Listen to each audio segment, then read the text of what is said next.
കുട്ടികൾക്ക് മാതാപിതാക്കളുടെ സ്നേഹം കിട്ടണം. ആദ്യത്തെ 5 വയസ്സുവരെ കുട്ടികൾ അമ്മയോടൊപ്പം കഴിയണം. പല കുട്ടികൾക്കും അമ്മയുടെ വാത്സല്യം കിട്ടുന്നില്ല. അമ്മ തൻ്റെ കർത്തവ്യങ്ങൾ മറ്റുള്ളവരെ ഏൽപ്പിച്ച് മമ്മി എന്ന വിളി മാത്രം കേട്ടിരിക്കുന്നു. കുട്ടിയെ സംബന്ധിച്ചിടത്തോളം ഇത്തരം അമ്മമാർ വെറും കളിപ്പാവ മാത്രമാണ്.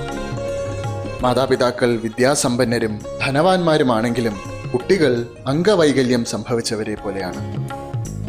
അവർക്ക് മാതാപിതാക്കളുടെ സംരക്ഷണം കിട്ടുന്നില്ല. പകരം ആയമാരുടെയോ വേലക്കാരുടെയോ മേൽനോട്ടത്തിലാണ് വളരുന്നത്. അപ്പോൾ വേലക്കാരുടെ പെരുമാറ്റ രീതികളും സംഭാഷണങ്ങളും സ്വഭാവങ്ങളുമാണ് കുട്ടികൾ കണ്ടുപഠിക്കുന്നത്. ഇത് എത്രമാത്രം ദയനീയമാണെന്ന് ഓർക്കുക.